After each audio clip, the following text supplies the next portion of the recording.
Very good. We'll call the meeting to order, waiting for the chairman to get the technical difficulties up. I'm Hank McCarl, the vice chair. We've got, let's see, we've got Sean Henry. Sean is member, Beverly, Doug Cook. Let me get everybody else here. Hang on. Okay, David Rosen. Let's see who else is here. I think, is that? I think that's everybody. There's five members present. Everybody's going to hang in there. Okay, fine. And also Greg Catamaturi and Gemma's around there too. So yeah, Gemma. Let me get your name right, Gemma. Gemma Wilkins. Okay, good. We might as well go ahead and review the minutes, unless you want to postpone that until the end, Greg. No, right before that, I'll just read the intro. So sorry for the delay, folks. If you weren't able to get in, this is the planning board meeting of December 1st, and it's currently 10 after 5. This meeting is recorded by video and audio in accordance with the state open meeting law pursuant to Chapter 107 of the Acts of 2022. This meeting will be conducted by remote participation. Additionally, all votes taken by the planning board during this and future remote meetings will be by roll call vote. Introductions have been made, so we can go to minutes review. We want to start with the September 2nd meeting of 2021. Okay. Has everybody had an opportunity to review the minutes from that meeting? You got them up? I will put them up. Okay. Do we have any additions or corrections for the this particular set of minutes?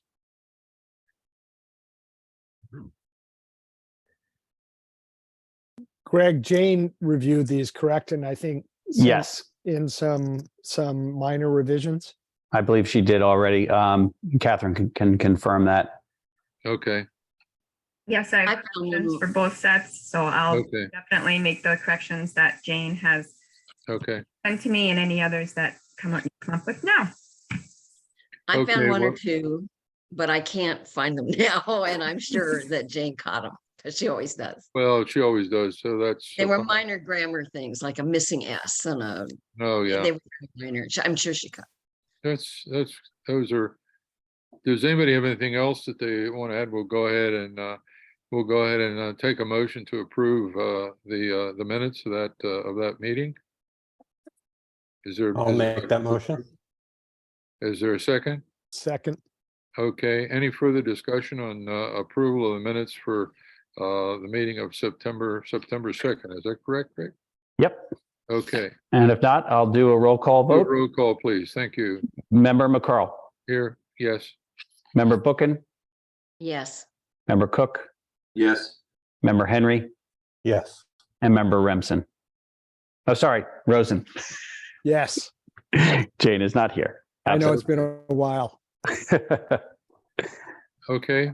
We'll go into the next order of business, which is, let's see, that's members of the October 20th meeting. Is that correct? Yep. Minutes of the October 20th, 2022. Very good. Are there any additions or corrections to this that haven't been made? Catherine, do you have anything to say about that? I do have some changes from Jane, which I will incorporate and send forward. Okay, anything substantive, or are they just minor? Anything that needs to be reviewed before we vote on approval? No, it just looks like some clarification and some grammar issues. Yes, the most changes were in the other business. Okay. Number 1. Yeah. Okay. Jane added 3 bullet points just to clarify exactly what the recommendations were. Okay, very good. Anything you want to go flip those past us there? Can we move? Yeah. Okay, go ahead.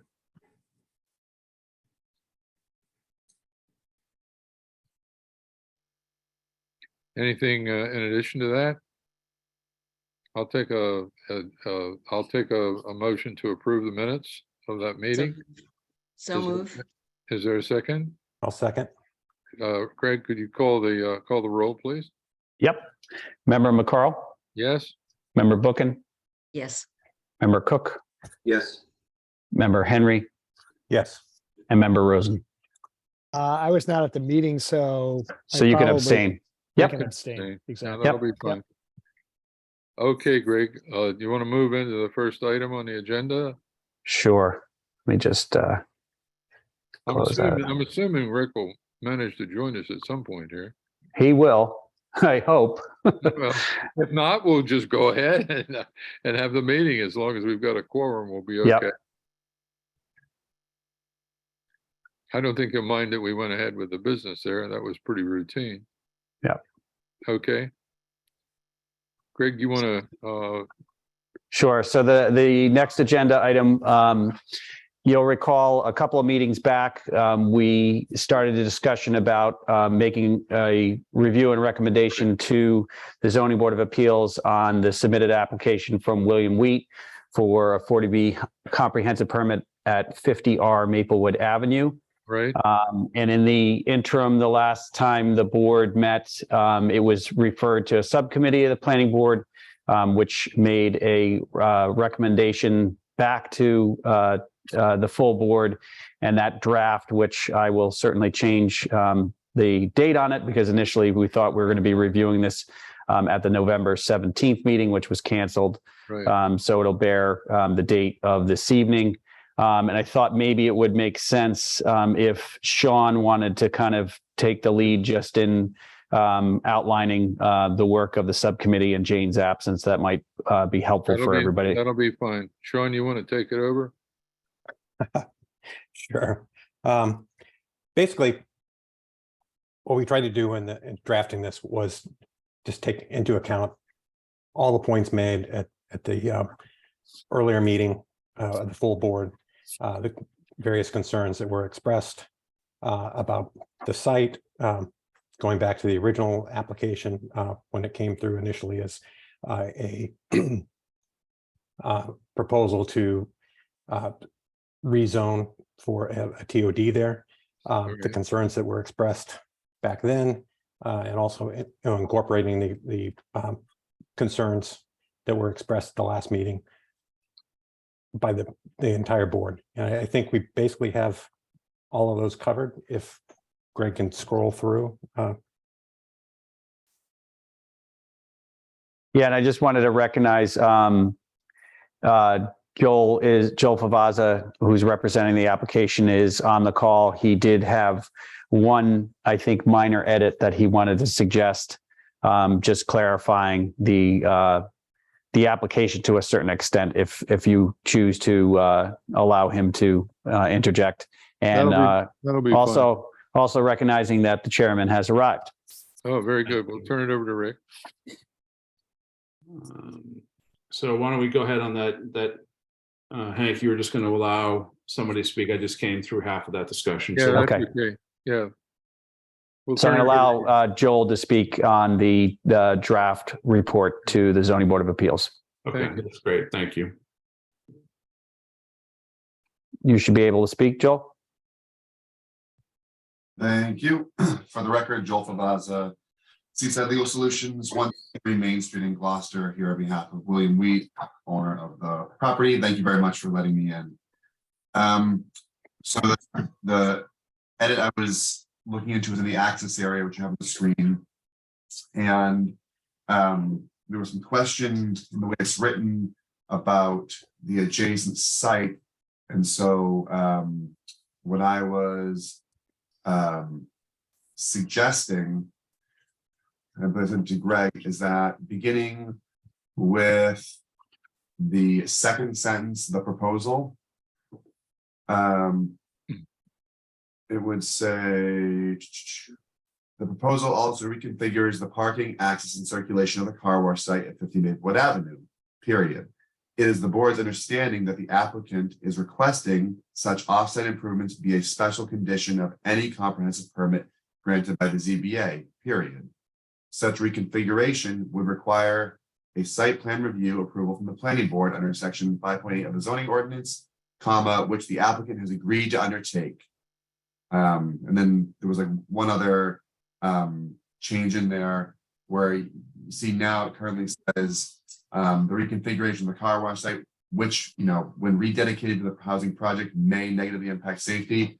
I was asking for more of a neutral analysis and say that any rededication needs to be done so as not to negatively impact safety, circulation, and compliance. There seems to be a negative lilt on that sentence that, you know, without you guys there to explain it at the ZBA, may be inferred with heavier weight than I think from the discussions the boards had maybe is intended. And those are my two edits proposed for that section.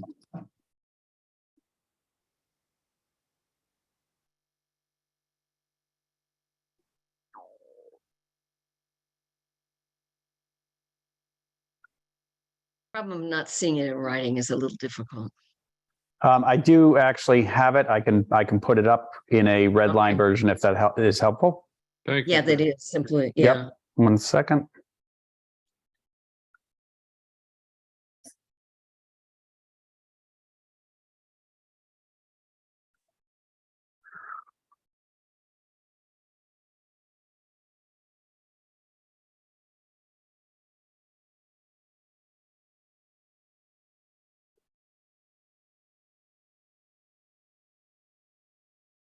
Okay, let me share this.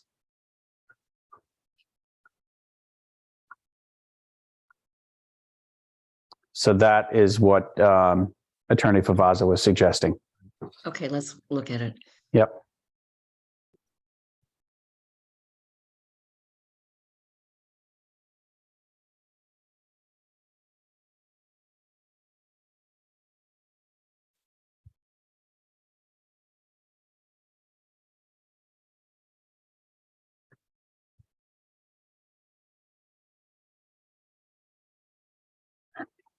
I'm comfortable with it. Obviously we would love to be able to provide information that's as accurate in real time as to the content of the application. The site plan review was brought up.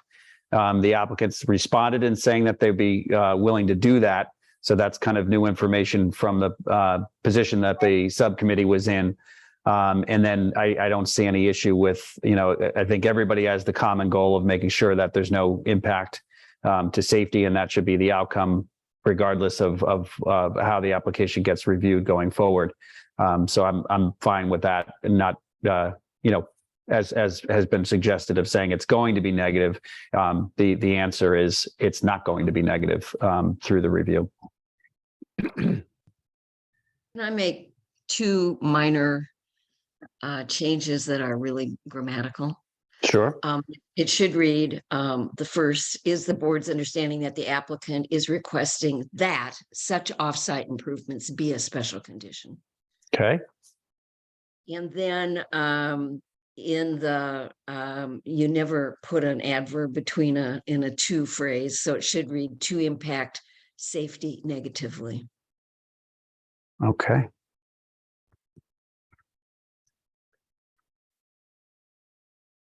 And I'm not clear why the issue, the sentence that begins with "it is not clear whether the car wash site is part of the application" is deleted. My suggestion was that by rewriting this way, it's clear that the car wash site is not part of the comprehensive permit, and those changes are in fact off-site.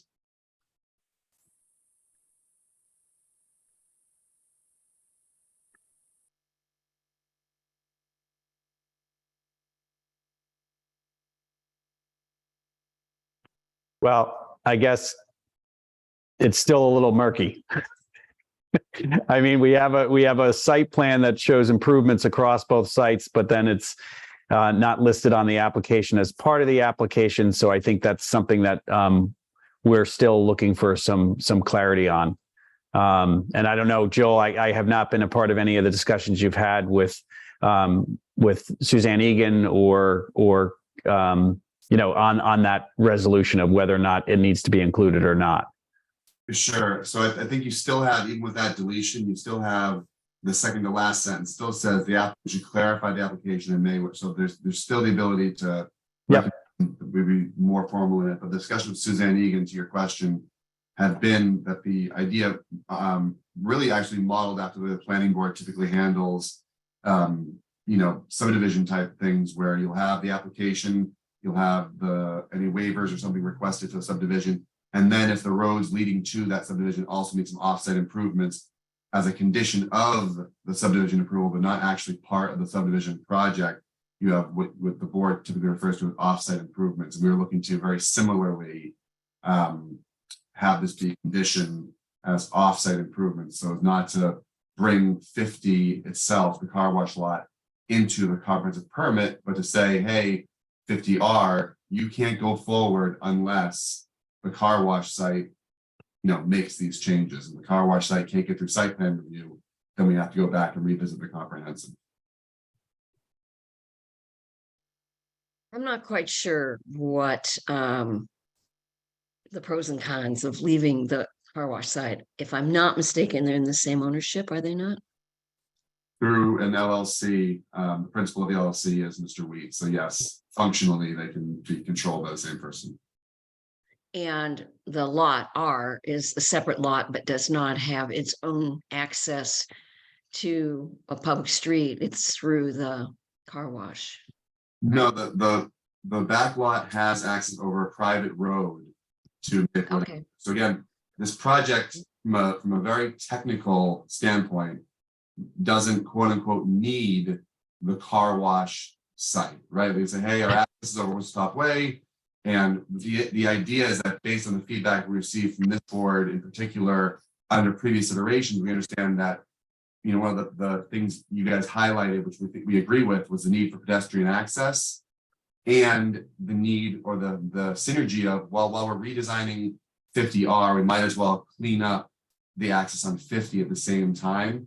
So again, 50R does not need anything from 50 to be its own standalone comprehensive permit. But we can holistically, it makes sense, and we're willing to accept these offsite improvements as additional conditions, saying, hey, while you're doing 50R, can you please fix the circulation on 50, and can you run the sidewalk down 50 so that there's better pedestrian access? So it's kind of, from our point of view, bonus above and beyond what 50 quote unquote needs to make this holistically and pragmatically a more palatable project when it's actually on the ground.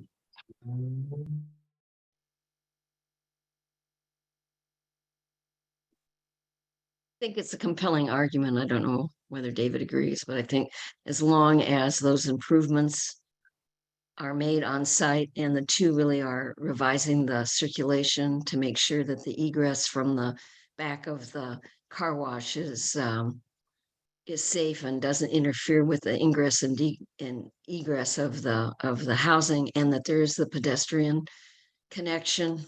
How we accomplish that, I think this option allows us to do that. So I can see the argument of separating them, but I don't know if others agree with that. I mean, I think it just comes down to a legal requirement or not, whether or not it needs to be included in the application or not, because yes, it may be that it's introducing aspects of the project that may be reviewed favorably. There's work associated that's tying these two projects together on 50 Maplewood Ave. So I don't know that the solicitors made a determination or whether outside counsel will be involved in making that determination. It's not clear. It does have the statement that says that it should be clarified. I think it's certainly been brought to the attention of the zoning board, and it'll be resolved one way or another. If I may, I'm sorry to interrupt, but I want to make clear that this isn't, arguing minutia for the sake of it, because there are housing units already on the car wash site, and because the car wash site itself already operates pursuant to some pretty substantial zoning relief granted by the zoning board in the 80s, it really opens up a lot of complications if all of a sudden the comprehensive permit has to now account for the ongoing uses on 50, whereas if 50 is left alone and is an offsite improvement subject to just 5.8 site plan review, on our end, that makes it a much simpler path forward, although it may not sound like it at the time. And to Mr. Jory's point, obviously, if city solicitor or outside counsel says, hey, we don't think we can pull it off this way, then we'll have to drag it in. But if we can avoid dragging it in because of the complex zoning situation, historical zoning situation on 50, it's much cleaner to leave that as just a site plan review and the comprehensive permit sitting solely on 50R. I'd just like to remind board members that our site plan review has very little teeth. It's much more administrative. And, so if we go down this path as outlined and things don't happen the way it was promised, we have very little recourse. So again, in my view here is that it's gone from complicated to more complicated, and there's usually a reason why. And with all due respect, I think you have a very good argument that you have more teeth than usual, because if the site plan review is a condition of the comprehensive permit, and my client were to not follow the site plan review, it would then arguably invalidate the comprehensive permit itself because the condition of it was no longer satisfied. So despite how you think site plan review is or is not enforceable on its own, this would be a situation in which if my client doesn't provide the offsite improvements as required or as permitted, hopefully, there'd be some serious consequences, and that the comprehensive permit itself would then be jeopardized, and that a express special condition of it was not satisfied.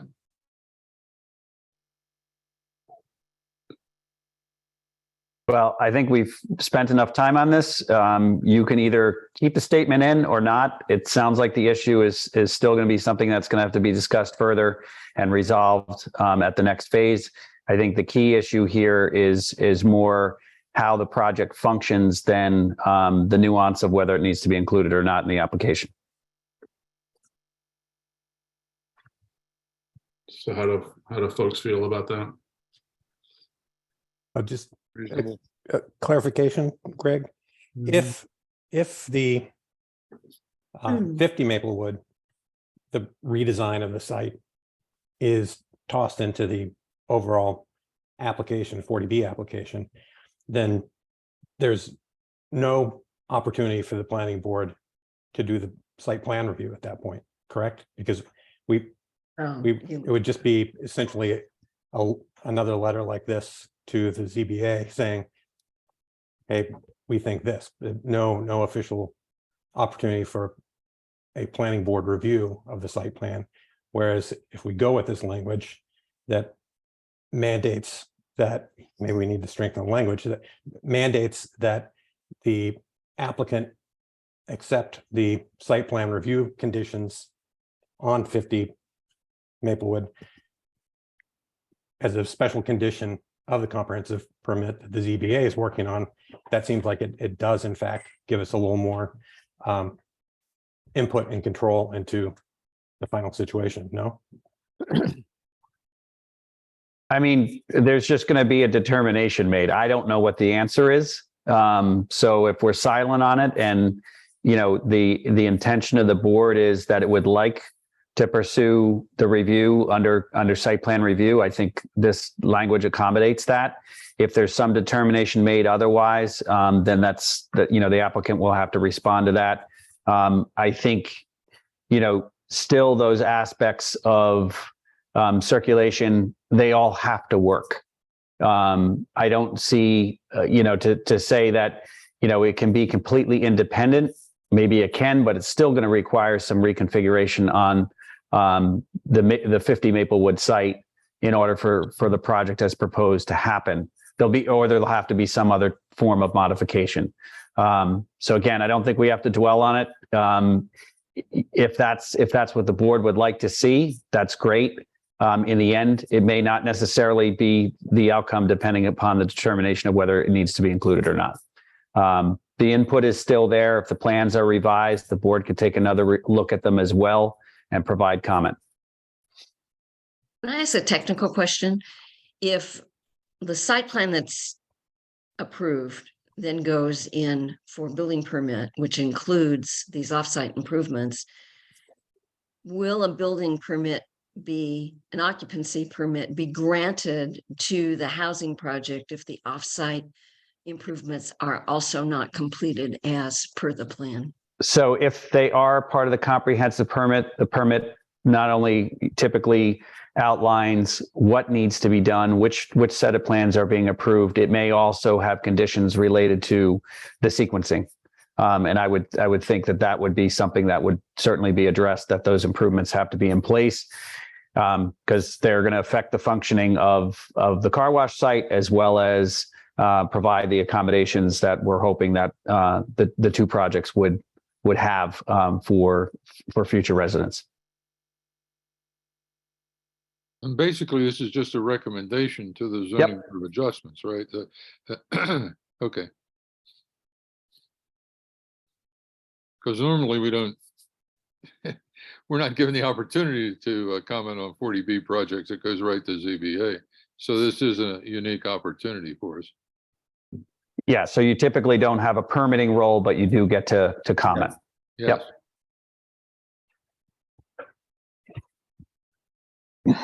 Any other comments?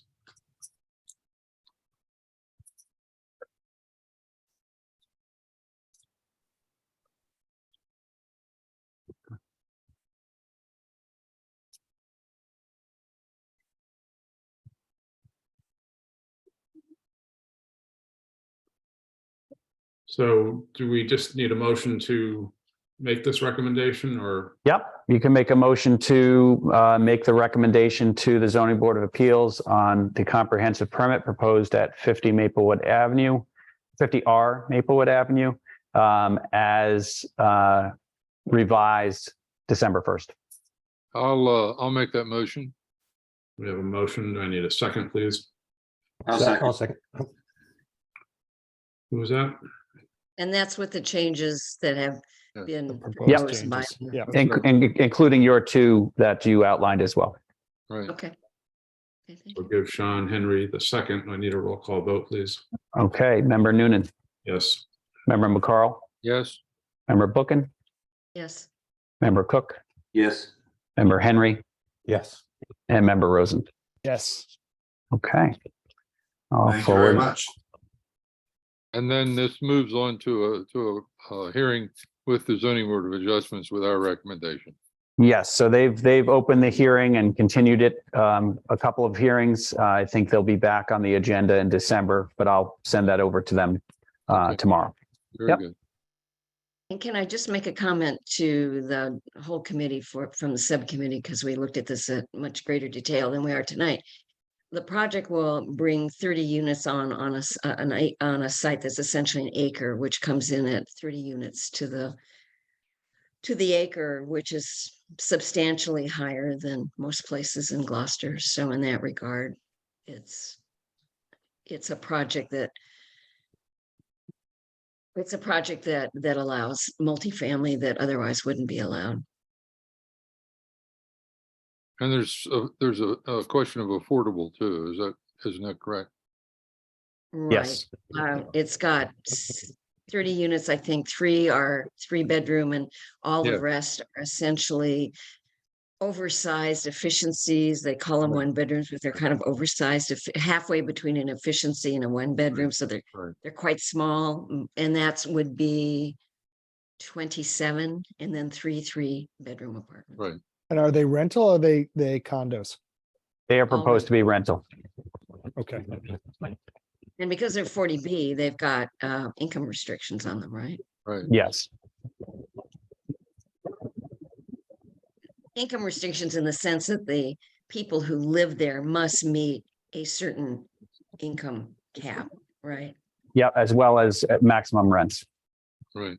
Okay, so it is guaranteed to be it's essentially lower income housing. Okay. And close to the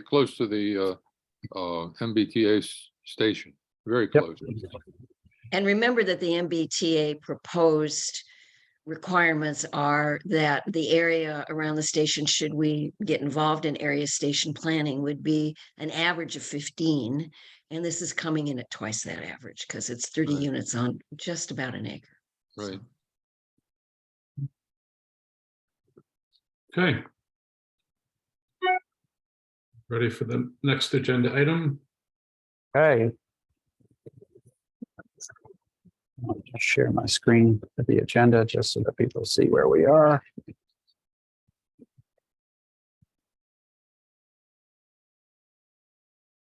Okay, so next under pre-application submission by Mike Parity Esquire, representing William Friend for a division of land at 2 Wolf Hill Way and 8R Wolf Hill Way, map 88, lots 8 and 25. I believe Mr. Fayette is in the audience today. The floor is yours, sir.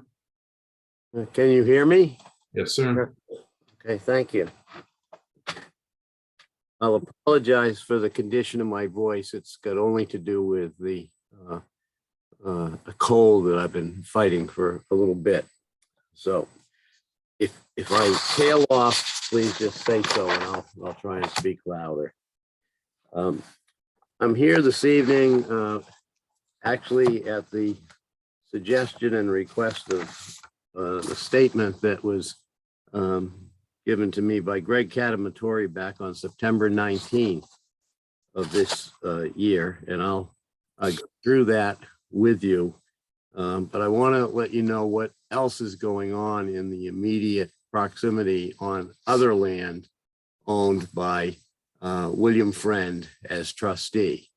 The Friend family has owned this property off of Wolf Hill Way for many, many, many years.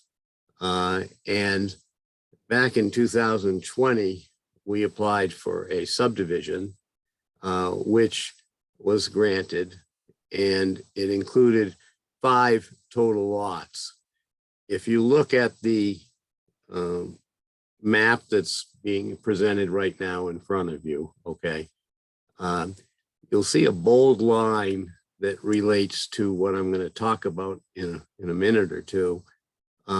And everything to the left of that line was part of the approved subdivision. The subdivision has not been built, and it's whether it will or will not be built is still a question that has not been answered by the owners.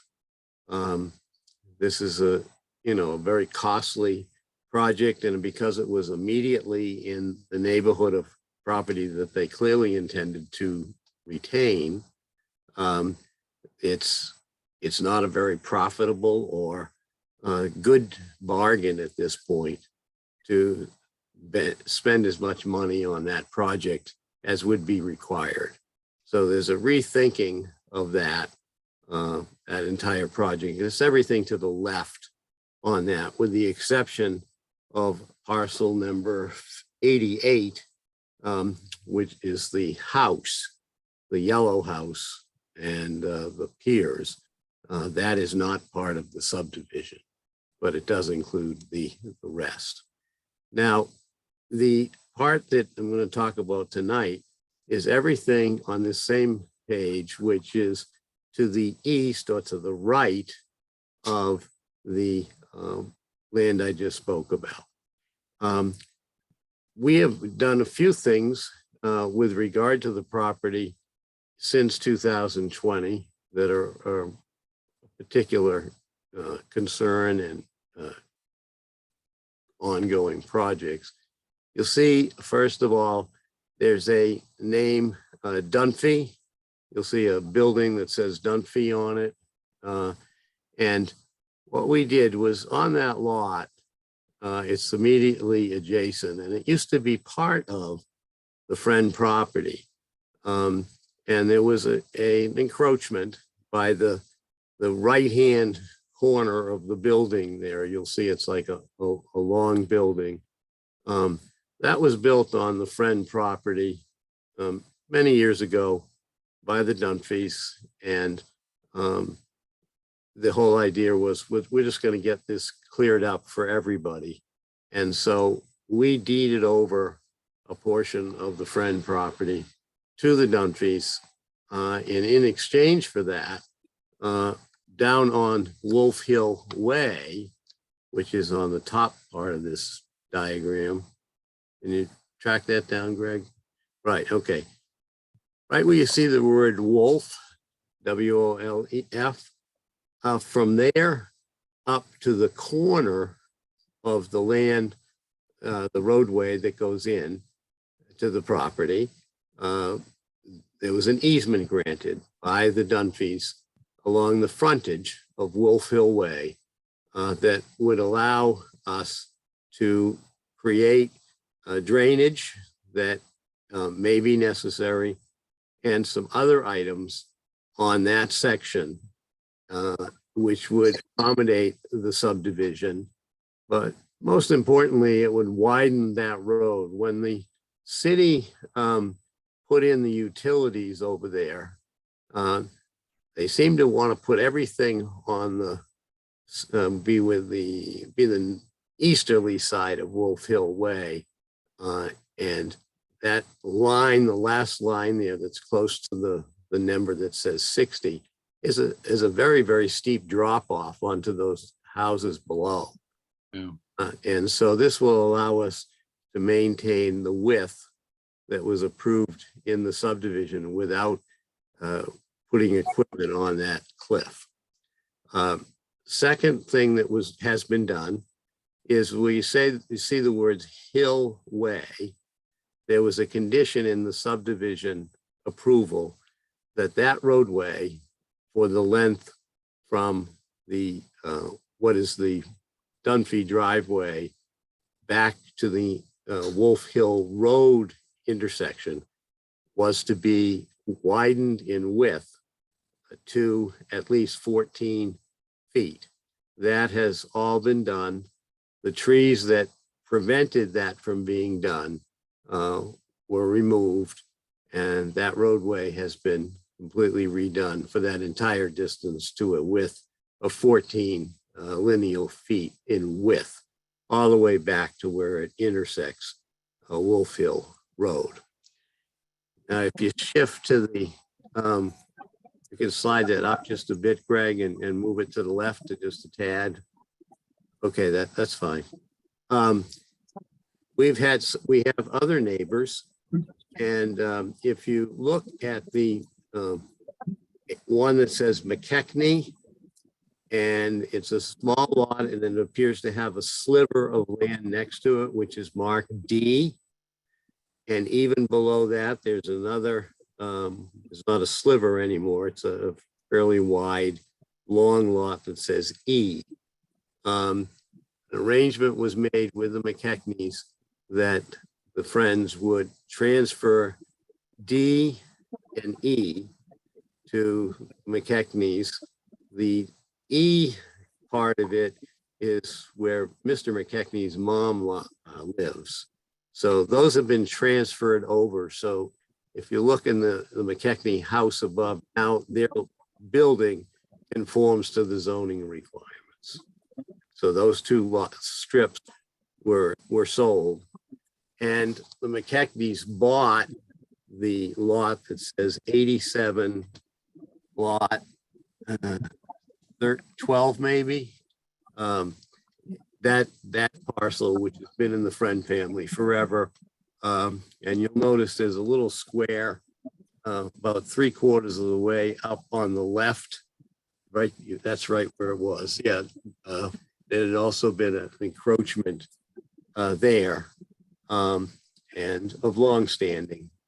And so that was sold to the McKechnies. So that being sold, and the conveyance of the two strips on either side of Joe's house lot and his mom's have all been taken care of. So that's what we've been doing so far. Now, the parcel that we want to develop, and this would not be something that the Friends themselves would be undertaking. This would be sold as a package with conditions, but not one that they would do. The company, Friend family, does not have the capacity to run a construction project. Everyone is getting on in age, even the younger people.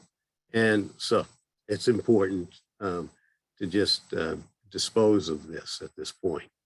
Now, if you go down to what says Wolf Hill Way, that's where the frontage starts, and that's where the improvements of the 14 feet were made. All the lots on the which are labeled, what do we got? Lot. Or I don't see the lot area, the proposed house. Obviously, the two special properties here are lot area, the one that says 61,000 and the one that says 56,000. Those sit on a crest, okay? And we're far enough out of the so-called riparian zone because of the cliff that's there. Yeah. So those houses coming from Wolf Hill Way would have a common driveway that would come up, and it would hit the second lot, which is lot area 30,136 square feet.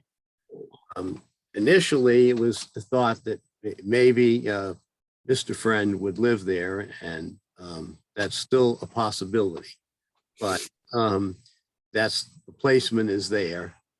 That allows that house to be occupied, and it would have a view or a vista that would run between the other two proposed houses. The one was 61,000 and the one with 56,000 square feet. If you look at the height there, there's enough room there that a relatively small house on the proposed lot 30,136 can look between the proposed buildings and look out towards the harbor. It was also thought that on Wolf Hill Way, if we can just drop the picture a little bit. Okay. We already have Mr. Dunphy's driveway. Okay. He actually has the road named after. He's got a different name for that road, which the city acknowledges. But we have the road going up, which would be the two units at the top of the hill. But it also would be congestive and having too many entrances off onto Wolf Hill Way. You can notice from the topography that gets a little steep there. And so the thought was to have them go off of the 2-lane, if you will, down onto the property. There's a way there that's not going to be steep. It doesn't get very steep until you get right to the very top. And that would pull out. We have shown that if we were required to, and of course, we have to make a couple of more trips to city bodies, the proposed parking could be installed there at the bottom and just with a walkway up to the house. We don't think that's a preferred way to do things because this whole area is highly vegetated with sizable trees. And if we're going to make a carve out here, it's just going to look terrible. And it also probably won't protect privacy and everything else that the trees do now. This is an entirely wooded site. Now you go on further, and this is the two that Greg had raised a question with. On the 19th, okay, September, he indicated, and I'm assuming, Greg, do the members have this, your letter? Or? Am I muted? Hold on. I'm sorry. I did summarize the issues for the board that they are essentially examining the frontage on Wolf Hill Way for the proposed lots that touch it, as well as the kind of unnamed way that you're starting to speak about now, and its suitability for additional lots to be served by it. Okay. Well, the issue that was raised in the letter, it says, first, the right of way on the east of the plan leading to the land of McKechnie is unnamed and unrecognized by the city / planning board. Now, the city provides services to that top lot. It also provides other services from those other driveways down to Wolf Hill Way. Well, that'd be Wolf Hill Road by the time it got there, okay? Our contention is that this is a private way. And if you look on this plan, you'll see that the extension of this road coming off of Wolf Hill Road goes up to another road which says private road. And that road has been in existence since prior to the 1900s. There were roadways carved out in this field that were supposed to be built upon. Natalie Friend, who would have been Bill Friend's mom, when she took title to the property, it was on the plans in 1977 when she finally took actual title to the property from the trust.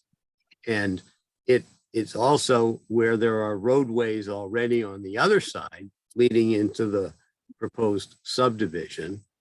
But then it goes down the road and it's laid out very clearly. So that roadway has been around for a long time. There are deeds that go back to 1890 for talking about that road and people's rights to use it. So we would propose that, if we have to go through a process of having this officially labeled a private way or something else, we would do that. But I'm just trying to make sure everyone understands it's not as if we're creating by any means a new means of access or egress into or out of these properties. The next thing is indicated that even if the board would, if it had standing as a private way, which we are confident about, the board would need to make a finding that it is a suitable width, grade, and construction, and that the steepness and narrowness may not meet that test. In that regard, okay, that's why I went and you should have a package. Do they have their package, Greg, too? Or? I scanned everything that you provided. Okay. Yes. Thank you. Okay. And so the first sheet that we submitted was this one, which is marked up. We marked up in yellow. Yep. Okay. So on that sheet, the sections that would service this lot are marked in yellow. On the sheet that was the cover sheet for the study that was submitted only a few weeks ago, we had Paul Donahoe from Donahoe Survey go out and do a survey of the center line of the existing roadway. Now, you should know that the existing roadway is paved. It is paved to a width of 12 feet throughout, and there's grass buffers on either side. So it's not typical of some of your other private ways where they run right up to either a boulder or they're simply there and they might have pavement on them, but you can't go any further than the width of the pavement. There is space on either side of these. And I've given you the measurements here on this sheet, which are the result of Paul Donahoe's thing. Now, okay, Greg, don't go so fast because I was walking when I was doing this, okay? This is the entrance, okay, going in from Wolf Hill Road. Can you back that down, Greg? Because I submitted one showing from the other direction. Yeah, yours are in black and white. I don't know how well they'll come up, but I will pull yours up. That one's fine to start with. And then if you want, we can go back to the other ones. I mean, no one's trying to trick anyone here in this process. Okay, so there's Wolf Hill Way, Wolf Hill Road, and this is the beginning coming in to this property. And you can see the width. There's a lot of leaves there, but there's room on the side on the right, which are beyond the 12 feet. You can see the relatively clear demarcation of where the 12-foot area is. It would not be difficult, if required, to widen that to the 14 feet, although I certainly think it would be just extra pavement because we're only talking about one other real lot coming up this road. The next photograph, Greg, if you could switch. Whoops.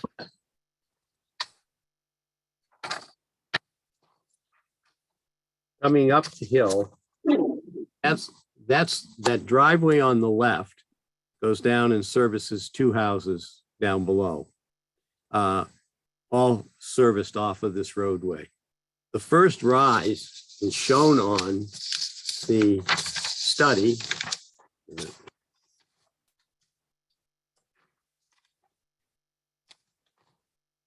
It's where you see on the study, it says 11.5 feet as the grade in that area. That's shown on, that's the third mark in. You can see the beginning of the driveway is there and the total height. And that's that intersection. And then there's, goes up and then you can see it flattening out when you get up to the top. Okay. So if we go to the next one, once it gets around to that flat area, and if you look at the study, after the 11.5 feet, the rest are 6.3, 3.9, 6.5. There is one at 14 and 12. Okay. But it's not until you get up near the very end, close to the McKechnie's house, where you all of a sudden see 12, 17, 20, 13, and 8. And we're not proposing that those be part of the driveway. There is. Those are percentage, right? Not feet, right? Percentage.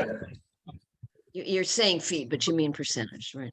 It is the incline within, Percentage of incline, within yes, that yes. span. Okay. Now, if you go back to the yellow sheet, the larger yellow submission, okay, before you get to the top of the hill, there is a, see if I getting myself mixed up here. Okay, I got you. Okay, if you look up at the very top of this sheet, where it shows the roadway coming off of the main roadway, okay? There is a slice there of granite that is much smaller in height than the other more adjacent sizes back down the driveway. If necessary, that could be taken out, part of it, and get over, and then you get into the flatlands. Could we move this to the left, Greg? Okay, that's fine. Once you get over that small section, you see how the rest of the area all flattens out. And remember, we're only proposing to be servicing one lot. Everything else is flat up there. It's a plateau. We could move that other house if someone wished, could be moved down the page to something else. However, it would lose its value to anybody by not being able to see over the subsequent ridge and out to Gloucester Harbor. But you can see that it's not like we're be cutting off and going up a steep road for a lengthy time. So if there are any questions, I did tell Greg that I was willing to take people out there, and he said he communicated that. But in any event, I'll continue to say I'll do that. So I don't know how other members feel. I think that it's been a little while since we've looked at this site. I mean, looking at maps upside down and right side up and widths and all the everything, I think a site visit would be very valuable to the board, Mr. Fahey, if you could accommodate that and so see the condition on the ground and the improved conditions that you've stated. Well, I'll definitely accommodate it. That's not a problem. Great. And as I've done before, not necessarily with this board, but if parties can't all come at once, I'll go twice. Okay.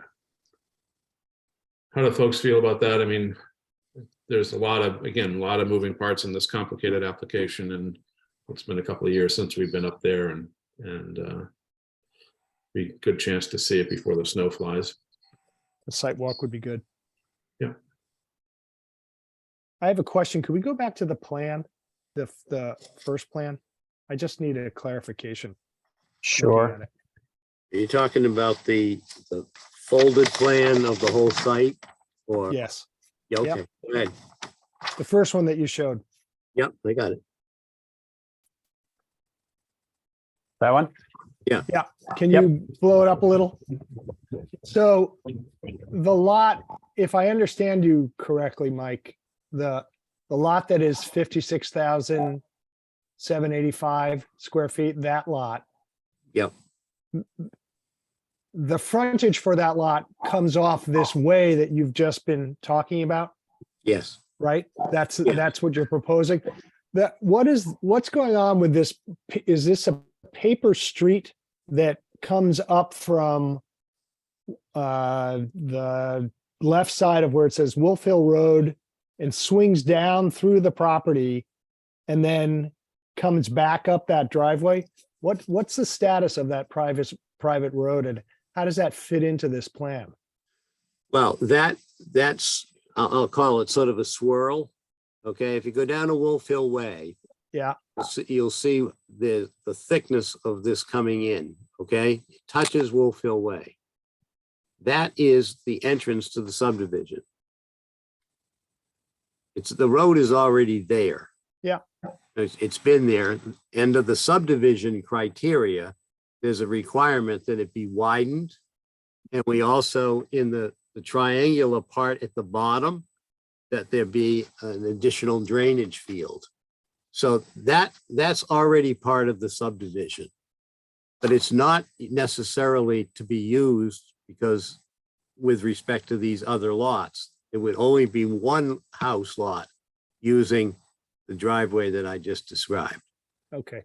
So if I'm understanding this correctly, all of the lots, with the exception of the lot that is the 56,000 square feet, Yes, these are A&R lots? That's what's Yes. proposed? yes, But, you are asking of the board that this way that comes down to the McKechnie lots, that be considered as a way for the purpose of establishing frontage, legal frontage and access to that 56,000 square foot lot? well, I would say it's already frontage because the whole, see the line that has going all the way back down to Wolf Hill Road, you'll see one straight line, then it comes into the roadway, and then it has another bend. Those are all shown on plans. The fact that the roadway itself is on what really be like the southeast side of the full width. That road is 30 feet wide. Okay, so that lot that is the McKechnie lot that says now or formerly McKechnie map 87 lot 12 or 13, the one to the east of that. Those lots, or that lot already takes its legal frontage off this way? Yes, Okay. Yep. All right, so you've already got a precedent there for a lot having frontage on this way. yes. Okay, all right. I just Those want are my to, only questions for now. okay, but I just want to point out one other thing.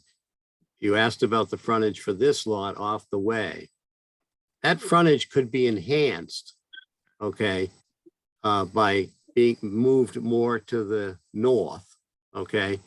But it, to me, is not as desirable for the other lot to just not, come through the way that I described from the beginning. There's plenty of room for it, but we could actually create more frontage, but that's not where the driveway is gonna be. Okay? Okay. Okay. Yeah, it'll be helpful to be on site. Yeah, Thanks. If you want, we'll down the other side where you asked first. Yeah. We can walk there in no time. Okay?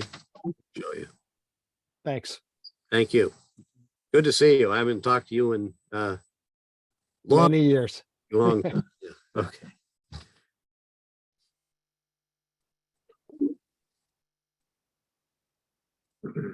So do we want to talk about dates for a site visit? Next week looks pretty wide open. It looks like there is a little bit of weather on potentially Tuesday, Wednesday. Monday looks clear. Okay. Thursday looks clear. I can do Monday, but I'm gonna be traveling in Boston all day Tuesday and then back to California on Wednesday. I can do So- Monday, not Thursday. Okay, Monday sounds good. Sounds good. Time? So I'm not free after 1 on Monday. Might have to be in group Meeting 8. with the conservation agent at 8:15 on Monday, but that's at a site. It won't take, I could be back by 9. Anytime after 9:30 is good for me. Yeah, any other time is fine. How This is the about, does, Fifth. this would be the 5th. Does 10:30 or 11 work for folks? Sure. 10:30 is good for me. 10:30? Sounds good. Fine. Okay. Where do you recommend we park as a point of departure? This site is so large. Last time we came in down below by the yellow house. This time. Well, I'll tell you this much. Do not drive up the unnamed way. Come on, Greg. Just- Hey, I did it myself and I drive a Mini. Yes. When did you do it? And maybe we should do Last some week. carpooling. Maybe we Yeah, should well- do some carpooling here. Well, I mean, we'll just pull off on the side on Wolf Hill Road. The mailboxes, there's place to pull Yep. off at near the mailboxes. Yep. They don't come until the afternoon. Yeah. Okay. I'm surprised you had trouble. Okay. I didn't have trouble, Mike. I'm just saying, if you would really like the planning board to experience it and drive 7 cars up the unnamed way to start the site visit, you let me know. Okay, I would not do that, Greg. You know. Yes, yes. Okay. So I'm gonna bring my full-size pickup, so you know. Well, that's all I drive, Rick. So I don't have a trouble with it. Yeah. Okay, so we will see you at 10:30 on Monday, the 5th at the base of the unnamed way near the mailboxes. Yep. Okay, Thank you very much. Thank you for your patience. Okay. Indeed. Thank you. Bye. Okay. So that was Wolf Hill Way. So we have a public hearing this evening. And we are contemplating a definitive open space residential development, commonly known as an OSRD subdivision plan and watershed overlay district special permit filed by James M. McKenna Esquire on behalf of Cole Ave LLC to permit a 12-unit residential development at 19 Cole Ave Way, or Cole Ave, I'm sorry, Assessors Map 213, lots 20. I believe we have representation here for Mr. McKenna. Seems to have a dual personality signed in today, but we'll allow one of them to proceed. Right, double personality. I think that's my applicant using my link. So, good evening and thank you for having us this evening. I appreciate the board's attention to our application, the public that might be here as well, and city staff who've contributed to putting together this effort. This is a definitive application as a consequence of a pre-application that was submitted back in March of this year that the board thankfully reviewed carefully and considered, and some of you attended a site visit to the property as well at that time. I think you got a good eyeful of what's there for the site and the importance of this proposal being consistent with the OSRD ordinance. You know, it's thankfully we had a lot of input from folks and the board as well, and we made modifications accordingly within our submission to the board. We're proposing formally tonight Wallace Pond Village, which is an exciting proposal for the applicant. It's a 12-unit, 6-structure proposal of duplex moderate income housing. And I think what we're proposing is very respectful of the OSRD principles and values as expressed in section 5.15 of the city zoning ordinance.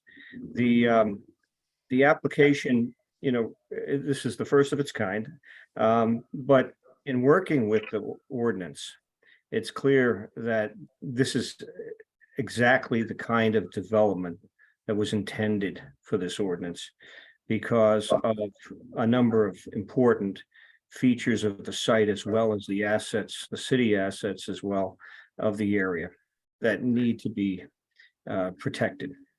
And you know, when you read through the OSRD ordinance, it's clear that the city's interest is paramount, you know, to be protected under proposals under this ordinance. And we attempt to do just that, because Wallace Pond is an important and integral water body for the city. And there are a number of features of the site that have come to be very useful and for the neighborhood and the city for passive recreation and trails and vista protection, as well as some natural geology there that is important. And so the more we sort of have pursued this application, the more we saw the brilliance of this ordinance and the reason why it's here. So you know, it proposes for us to protect more than 50% of the space as open space. And we do that. And my team, Tony Capichetti, is here. He will go through the details of the plan for you. But just to sort of globally talk about a couple of things, we think we achieve essentially 12 smart growth objectives of this proposal. As I said, we preserve open space in excess of 50% of the property, for which we will certainly work with the city on how to protect that and under what custody that would go. We protect the city's water supply, which is vital to the city, clearly. We clean up a very degraded site, as you all saw. We make the site more productive and more of a higher and better use and valuable use for the city as well. We produce mid-range housing. So we're not proposing dwellings that are excessive here, even though the vistas might even suggest that could be done. We're not doing that. We are proposing 2 affordable units within this development as well. So that adds to the affordable housing stock of the city. We respect the natural features of the site, and given some input that we've received from the board in our pre-application, we took that to heart and adjusted our roadway design accordingly. We minimized the geometry of the lot sizes to respect the other objectives sought by this ordinance. And we basically improve the infrastructure for the neighborhood too, in terms of when the egresses that are there and some of the drainage issues that have been experienced by the neighbors that have been witnessed by myself and others in terms of the ponding and other effects of poor drainage in the area. You know, we are attempting to ameliorate or minimize that. So we're going to do some things that I think will have a beneficial effect to the neighborhood in terms of the roadway itself. And basically, we create housing that's close to transit. It's within, you know, maybe a long 3-iron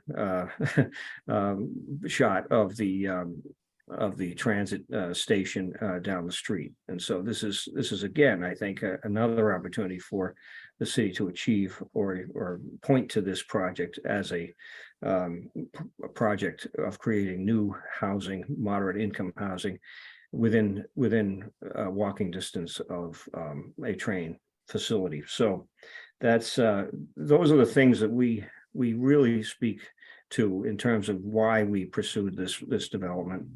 We presented in the preliminary discussion a yield plan discussion that could have been much more, I think, aggressive and could have impacted this site and lost a lot of the values that we look to protect today. And could have produced a few more units for us should we have pursued that other plan, but we chose not to. We've submitted, I think, all of the requirements for the application, you know, that speak to the needs of the neighborhood. A traffic assessment that clearly shows minimal impact to the neighborhood. We show how we manage stormwater effectively as well. And we look to, you know, in the environmental impact report clearly articulates, I think, that we exceed the minimum thresholds necessary for a submittal of this subdivision. So with that said, you know, we'd like to present our plan and have the board review it and take comment. We have notified all the abutters. I certainly will provide the notification confirmations to your office, and you know, we're happy to have any input in this process. We look forward to the department heads also having input soon, hopefully next week, so that they can issue their report. And we have notified the Board of Health of their requirement for reporting on this as well. It is serviced by public sewer and water, and so the infrastructure is in place for this development. So I'd ask Tony to present our plan if he could. Thank you. Tony Capichetti with Hayes Engineering, 603 Salem Street, Wakefield, Massachusetts. Hopefully you can all see my screen. This is just an aerial overview of the location of Cole Avenue. Our site is part of this area without trees here, runs down to Wallace Pond and up to the Paper Street, Esperanza Avenue in this location here. As Attorney McKenna indicated, the West Gloucester T Station is here, about 800 feet away from the end of the road as the crow flies. This is the proposed plan. What we're looking to do is construct 6 duplex homes. This has been in front of you on a preliminary basis. Some of the things that the board brought up was maintaining the existing trailway network that goes on and off site. We do that in this design. We have 3.7 acres of total land area in the existing condition. And under the OSRD definition of open space, which excludes portions of the required buffer around the parcel, any wetlands, any resource areas, slopes greater than 20%. We end up with 52.1% being preserved as OSRD open space, or 1.9 acres. However, the total open space that would be transferred to a tri-party agreement, conservation restriction, or our recommendation would be the water department, where it is right against Wallace Pond, which is a reservoir. That total parcel that's protected is 2.7 acres out of the 3.7 acre overall area. We're proposing a 375-foot road with a hammerhead turnaround that's designed to accommodate the fire apparatus to make a 3-point turn and exit. That'll serve as frontage for the 2 clusters of homes. 8 units up front, 4 in the back. This proposed garage under duplex used to be in this location here, but it was indicated that we'd like to try and save as much of the hillside as possible. So we're only cutting into the hill in these 2 areas here. We show them as 1.5 to 1 boulder riprap. Odds are that at some point you'll hit some ledge and that could be steepened and shortened, but this is a worst case scenario for the construction. We also located all the major trees, majority of them being able to be saved. A couple in this area that will have to be lost and some under the road.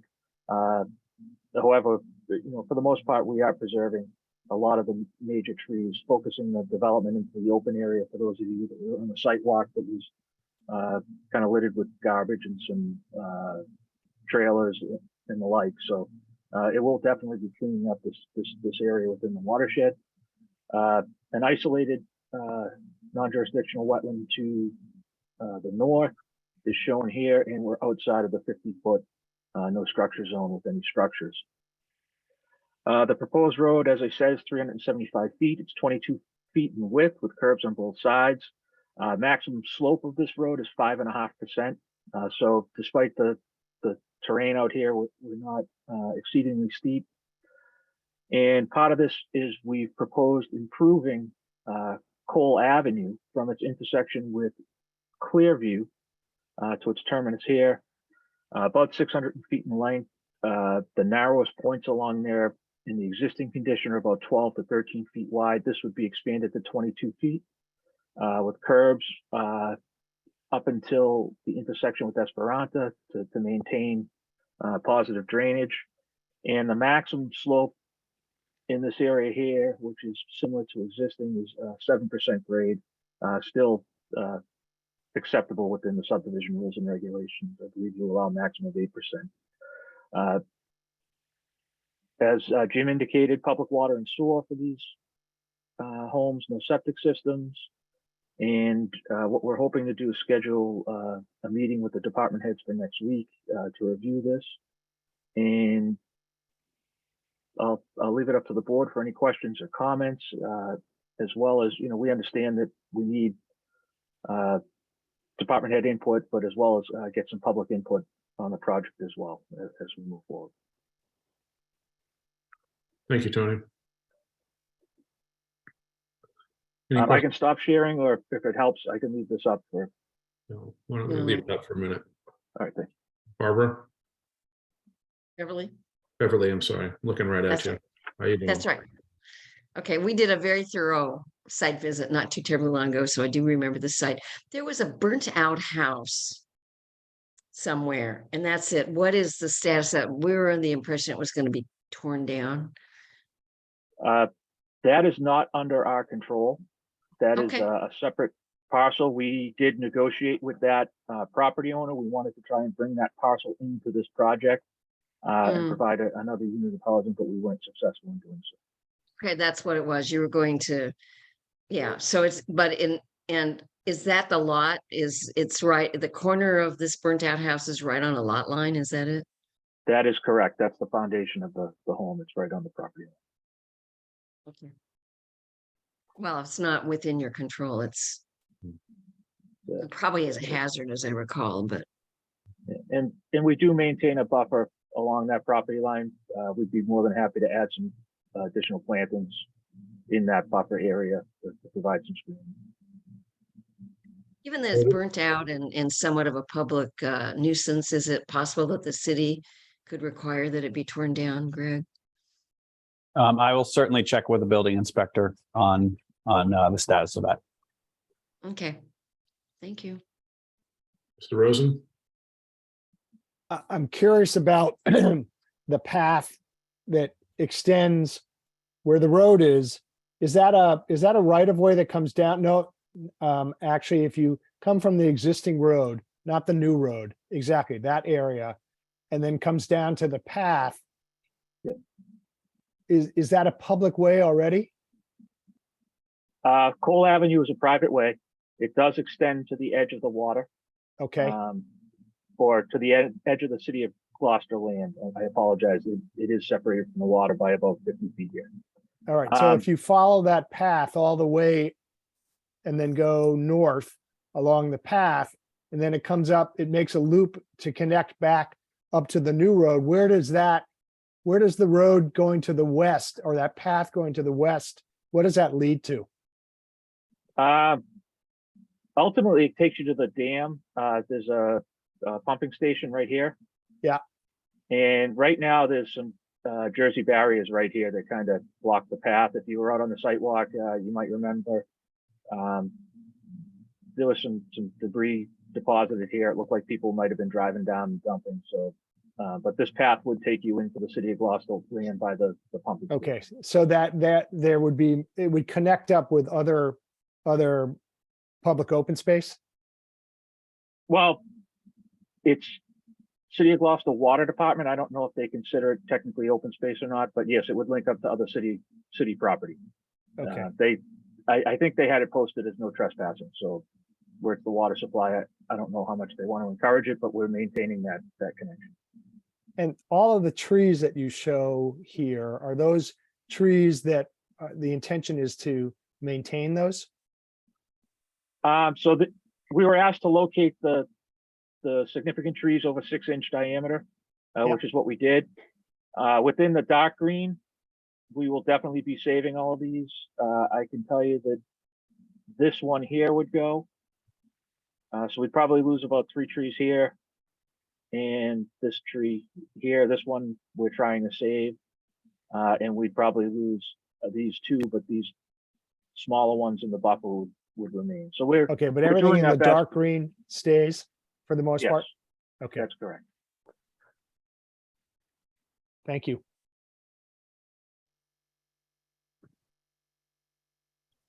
Other questions from board members?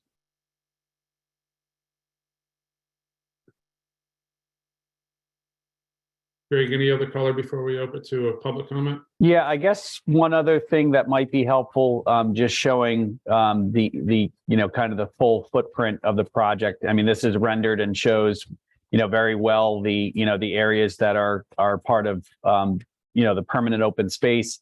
Again, department staff, we were hoping to try to meet this week, and there was a conflict with that meeting occurring. So I'm certain that we're going to get some feedback from the engineering division of Public Works, as well as the perspective from the environmental engineer that operates the water system. But if you could also show one of the plan sheets that also shows the drainage design, I think that would be helpful, just because it's a little bit greater of a footprint than just the homes themselves. So the drainage is located in this area here, which if you look is this area here. So we did, when we sketched that tree line on, we did try and accommodate those. And then a drainage area in this location here, which is this location right here. So those are the 2 detention ponds. This is an existing depression that's already there. All we're doing is kind of widening it out and providing the required riprap apron at the entrance, and then a spillway where it overtops currently. I can zoom up a bit on that. It's on city sewer. Or Yes. extension of city sewer. Yes. So the project will have low pressure force main going up to the sewer. There's a manhole located right here, existing manhole. So we're going to do a low pressure Enviro-1. They're grinder pumps. They're pretty commonly used. Each one's self-contained per individual home. So we figured that's the easiest way to handle it, rather than do a combination between gravity sewer and force mains, given the narrow right of way. And so, Tony, the southernmost drainage basin is mostly picking up the new section, or the improved section of roadway. And then where's the break point of the new roadway that leads to those catch basins? there is there's a natural high point right here, I'm sorry. Okay. So it picks up the first 2 lots, 4 units, and about 125 feet of road. And that goes to this point here. And then everything else flows back down to this area here, and then discharges out to the isolated wetland. And so are you essentially connecting the lot drainage kind of with the roadway drainage, or are there going to be individual features on each lot as well? So the lot drainage, this is designed to swale for the backsides of these houses. We pick up just about everything and bring it, I'm sorry, there's a third smaller infiltration pond right here, but we pick up everything off these and route them to individual ponds. So the individual lots, because they're OSRD, they vary between 5,000 and 5,800 roughly. It didn't really make sense to put individual lots in there. So we're using infiltration basins because we do have some good sandy soils to meet the infiltration requirements rather than individual root systems. So no guttering downspout. It's just through grading. Correct. Okay.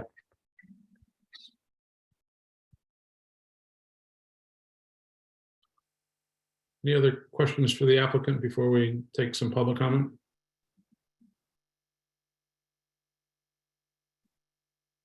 Hearing none, we are in a public hearing setting. I think we'd like to talk to folks that are in favor of the project to speak first. You can raise your hand electronically, will be selected. If we don't see anybody speaking in favor of it first, then we'll move to folks that are opposed to the project. Again, if there is a singular person that would like to represent either one of opposition or proponent, just please state, that you're speaking on behalf of a group, and you'll be allowed appropriate time to discuss your issues. So anybody speaking in favor this evening?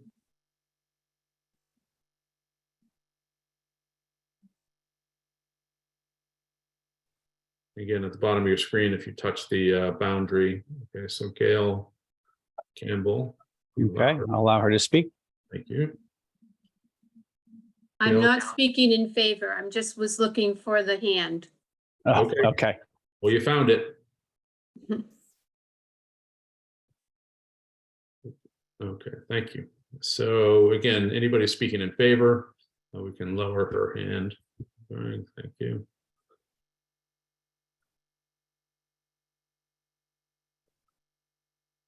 So hearing none, if there's anybody at this point of the first definitive meeting on the subdivision like to speak against it, please raise your hand electronically. You'll be recognized. We'll ask you to state your name and address for the record and that you're representing yourself or a broader group.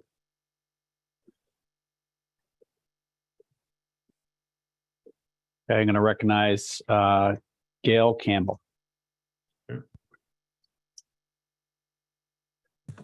Can you hear me? Yes, ma'am. we can. Okay. I'm Gail Campbell. I live at 292 Essex Ave. And my driveway is on Cole Ave.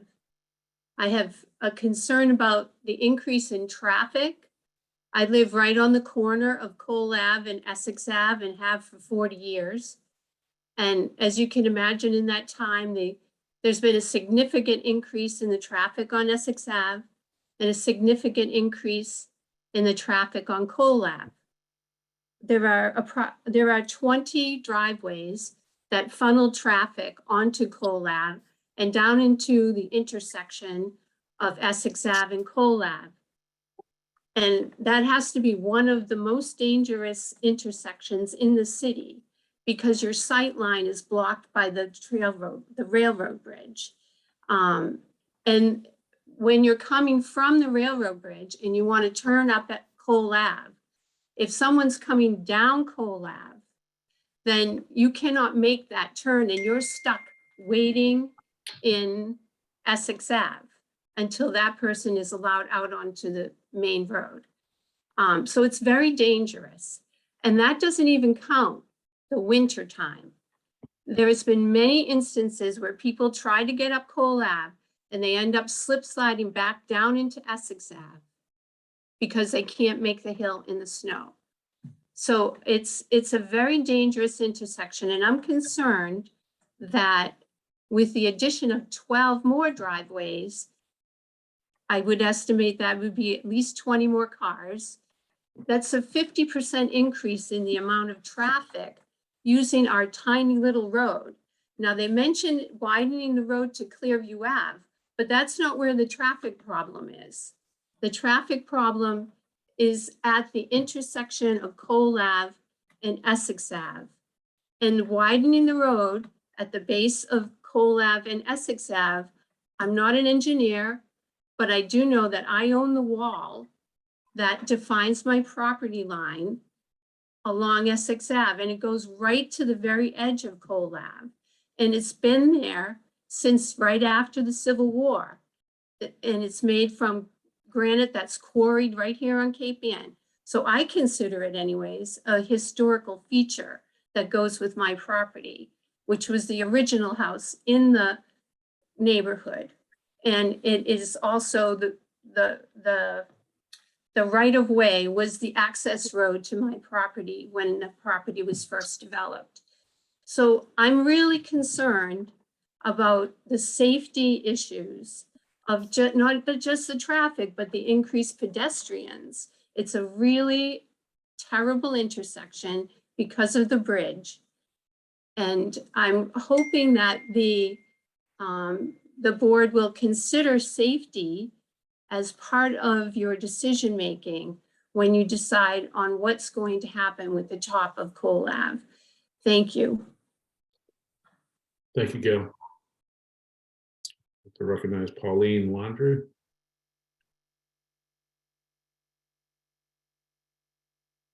Oh, in a second. Mhm. Oh.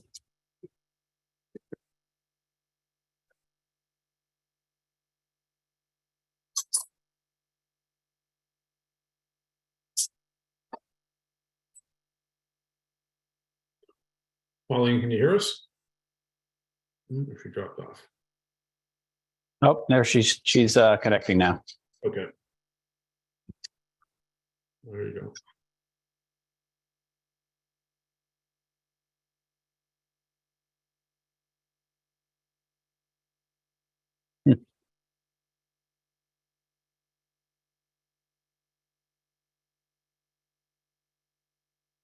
You would need to put one of those 5G towers next to Pauline's house.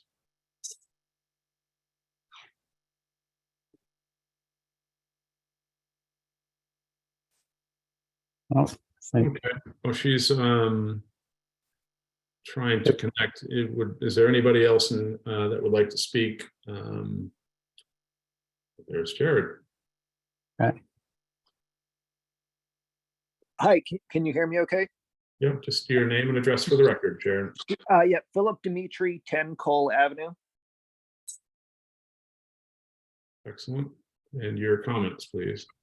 Yeah, I wanted to emphasize something that was said by Mrs. Campbell earlier on the safety of Essex Avenue and Cole Avenue. I know in the proposal earlier, they mentioned it was very close to the commuter rail. And I can speak of someone who has walked from 10 Cole Avenue to the commuter rail and then back at night. In terms of the safety of that, where it is nice to be close to that, there are no sidewalks to walk there. When you get to Essex Ave, there is no safe way to cross the street between the MBTA, and it is extremely poorly lit. So even though you are close to that, it is a very dangerous walk down there, not to mention the dangerous intersection. And again, I would like to emphasize from having many times having difficulty going up Cole Avenue in the snow, what happens is the cars slide back into Essex Ave. Having an additional 12 residents there and increasing the number of cars between approximately 20 to 24, I see that as a potential safety issue. So those are my biggest concerns. Thank you. Thank you.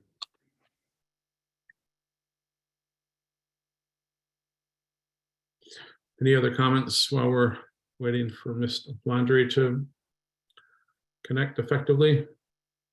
Brianna, the floor is yours if we allow Brianna to speak.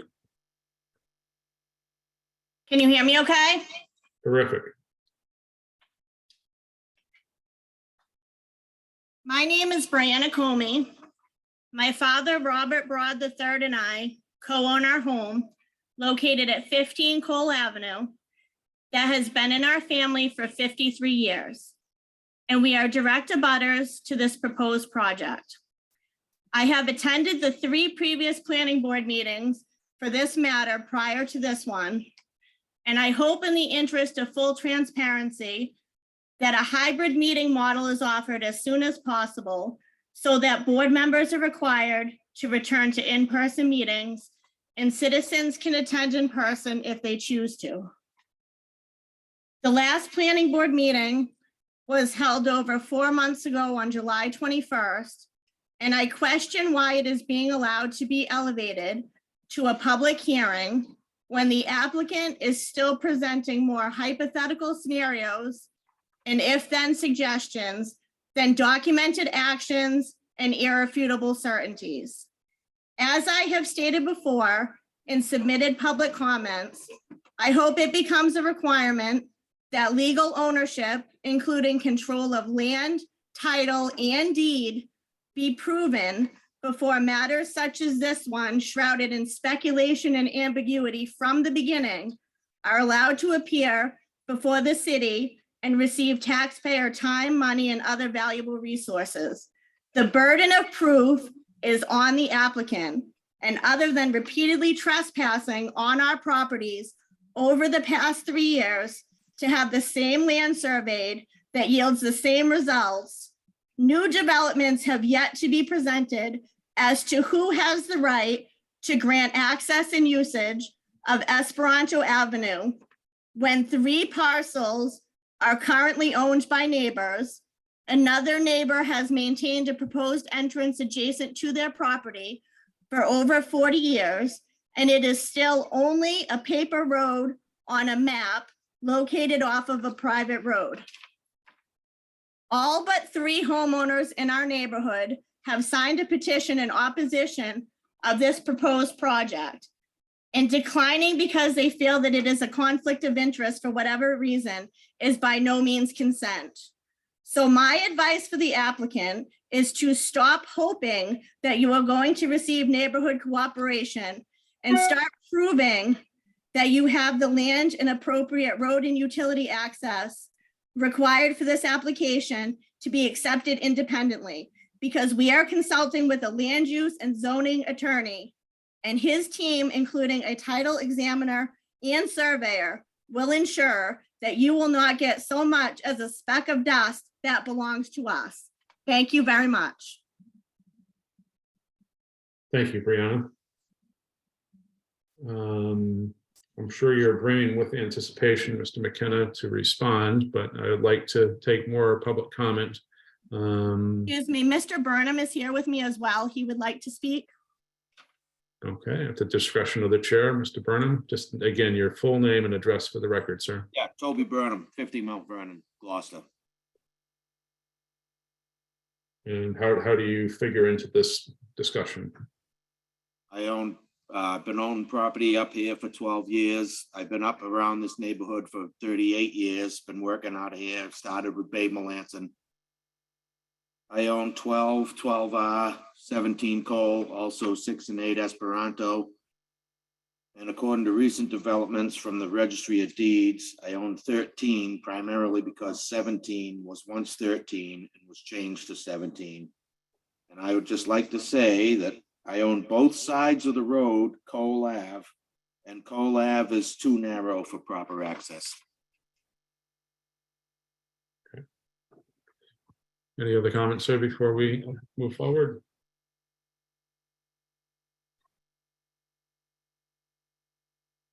Hearing none.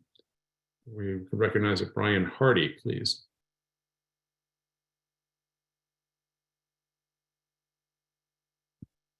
Is it unmuted? I think we can hear you just fine. Okay, perfect. Thank you. I am Brian Hardy. I own 28 Clearview. I am also one of the landowners that own the 13 Esperanto Ave site that we picked up from the city a couple of years ago because this property was in tax title with the city. We bought it, we split it up with two other abutters to the project. So I had a couple of concerns that I had heard today. I wasn't worried about the drainage as much until there was a little bit of a comment made at the end of, I think, not the attorney, but the land survey person, I forget his name off the top of my head, but that some of that drainage water could go into the 13 Esperanto Ave site. And that's the site that I own. I'm probably one of the lower middle grade areas there.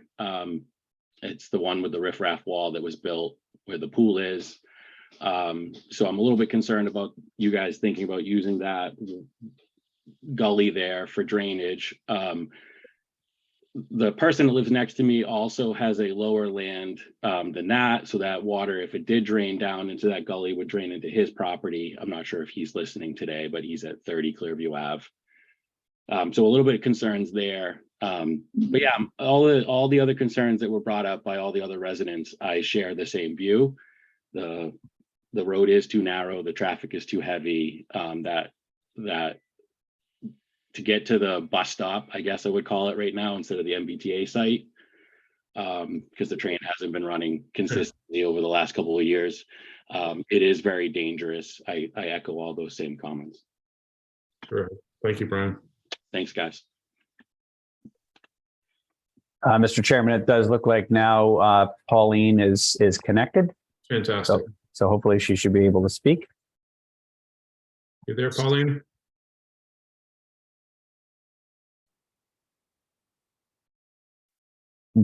As well, she's a panelist, yeah.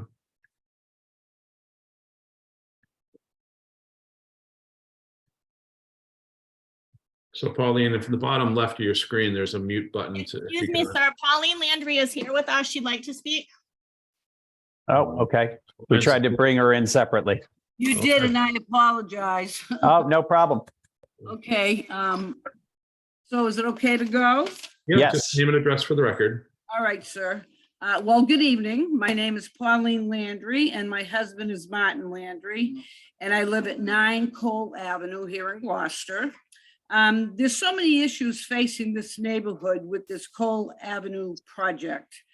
And one of the major concerns for us, as well as all the neighbors, is the upset of the land from creating a new wider road, as well as the destruction of woods behind all our homes.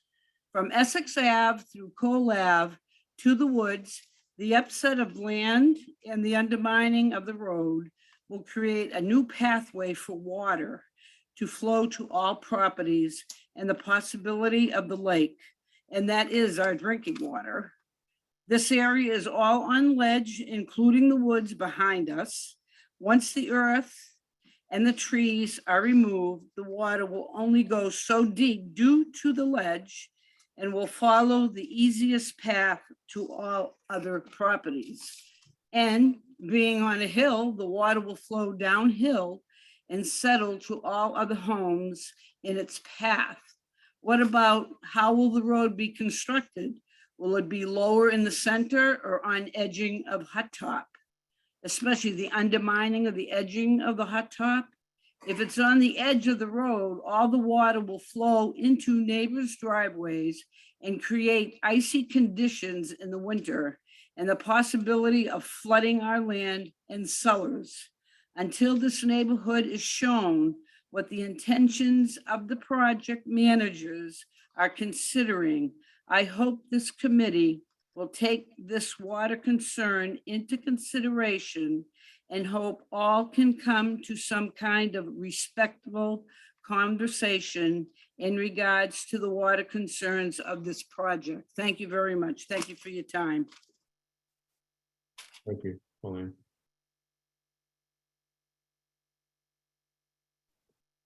Any other folks that are wishing to speak before we turn it over to a response phase of the public comment?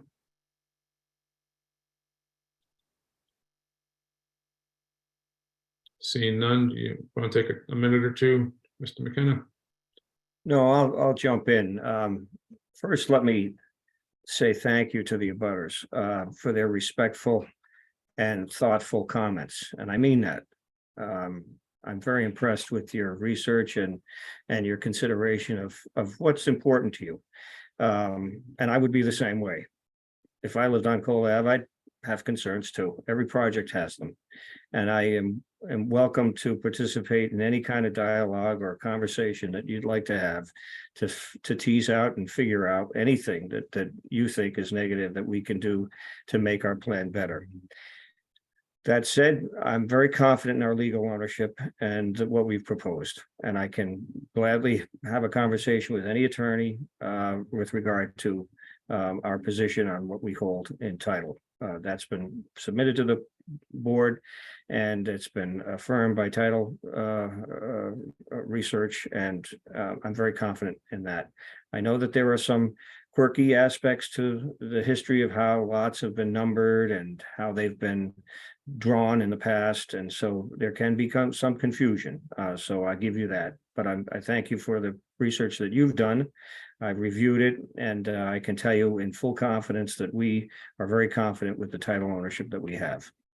That said, other logistical issues with regard to the road, I think we have to respect the subdivision rules and regs on that and road condition requirements. And so we have to go by a very strict set of standards, and we intend anything to do to design them in accordance with the city's requirements. And that has to take into consideration not creating further ponding or water drainage effect that negatively affects other properties. And so we intend to do that.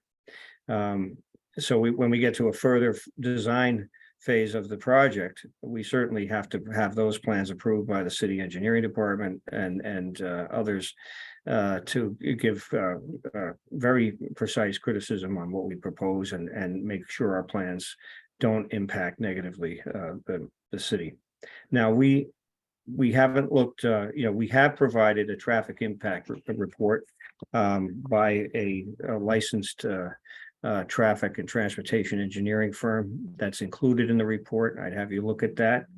And clearly there's articulation that this calculation of vehicle trips does not propose major impact.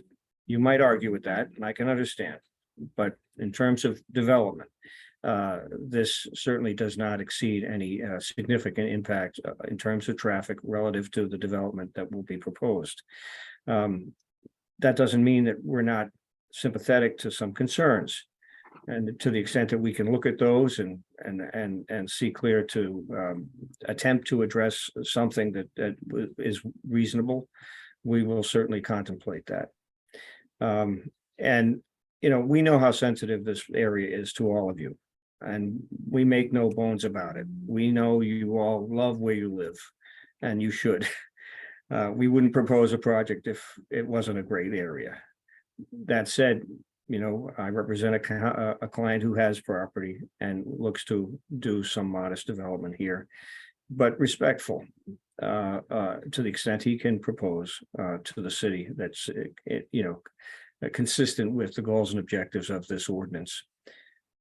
Thank you. Mr. Chairman, if I could just add just a couple of quick technical comments on some of the questions. Go get them, Tony. All right, so as Jim said, we did do a traffic study, and if there are deeper questions, we can always have that consultant address those. As far as the drainage goes, Mr. Hardy, who was concerned about the discharge that goes towards Esperanza, by statute, we're not allowed to increase flows in any direction. So we did submit a drainage study that shows that we don't increase flows or exacerbate any offsite flooding. So basically, what's going there in the existing condition is either matched or lessened in the proposed condition. And I can get that exact information for the next meeting just to address that. And I have that in my notes here, but there's no increase in drainage going off-site. This is all designed to meet the Massachusetts Stormwater Management Standards, as well as typical City of Gloucester standards, and it'll go through an engineering review with the city as well to prove that out. And I believe those are the only two technical questions that came up that I just wanted to make sure that the abutters heard that, and we'll address further later. Right, I appreciate that, Tony, because one of the things that gets confused in these much bigger projects is that even in a small lot, you build a house, you got to deal with stormwater off your roof on your site, right? And so that carries over to these much larger projects as well, the same philosophy. So, but thank you for clarifying that for the audience. Any other comments at this point? So Greg, I think we have a few things to continue working on. Yeah, so either next week or hopefully prior to the next planning board meeting, we will have the opportunity to meet with staff. We kind of have two projects in the queue here, another public hearing that will be opening at the next meeting. So, to the extent that we make progress to at least update the board, where that review stands. I don't know if the Board of Health has scheduled anything yet. They just received notice as well. And they have, the opportunity to provide comment to the board. But I think hopefully at the next meeting, we'll have at least some preliminary review from city staff and any recommendations to the board to examine anything further beyond the capacity of staff review. And it might make sense to have a brief presentation of the traffic study. I think that would be a benefit for folks to hear that kind of firsthand. Sure. And I don't know, again, the board was out in the nice weather last summer.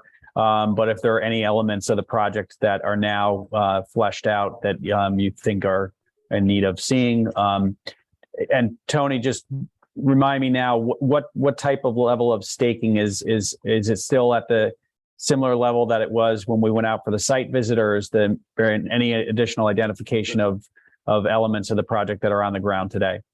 So we haven't added any additional staking yet, and it is still the old layout that's out there. If the board was to schedule something, I could probably have a survey crew out within the next, I'd say by end of day Tuesday. So anything after next Tuesday, I could have staked and ready, center line of road, corners of buildings, maybe the drainage areas. Yeah, I think that's the drainage areas in particular, I think are going to be the focus and concern of the engineering department and the environmental engineer. So that might be helpful to identify those locations and maybe a few center line as well, so that people can navigate on the site. It may not just be board members. There might be city staff that would want to see the site as well. I'll schedule that as soon as I get into the office tomorrow, and we'll get it done by the end of the day Tuesday. Okay, great. Thank you, Tony. So do we need a motion to continue the public hearing to the next scheduled meeting? Yes, you do.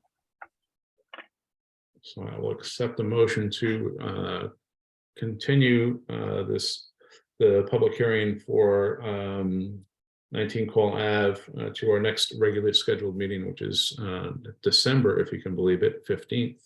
I'll make that motion. Thank you. I'll second. I'll give it to Barbara. I'm sorry, Beverly. Not Barbara, Beverly. That's right. It's not Karen. My mother considered calling me Barbara, by the way. So. That was very insightful. But it was a decision made 75 years ago, so. Roll call vote. Member Noonan. Motion and a second. Yes, thank you. Member McCarl. Yes. Member Bookin. Yes. Member Cook. Yes.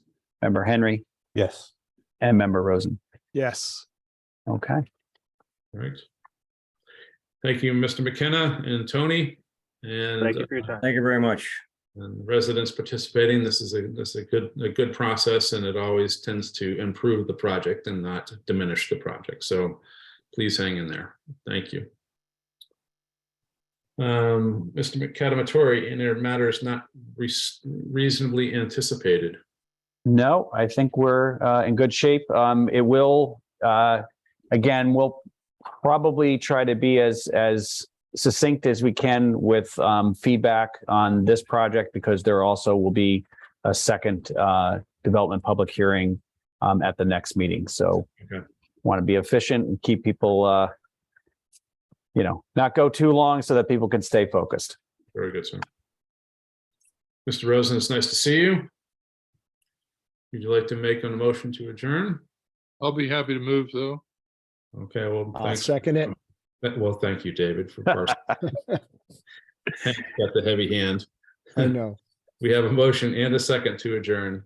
Need a Okay, vote. roll call vote. Member Noonan, Yes. member McCarl, Yes. member Bookin, Yes. member Cook, Yes. member Henry, Yes. and member Rosen. Yes. Okay, we'll see you in 2 weeks. And We'll see actually, you we'll on see you Monday. on Monday. Yes, Okay, Yes. by the Good night, place where folks. you can't park. have a nice weekend. Have a nice night. Thank you. Bye-bye. Bye.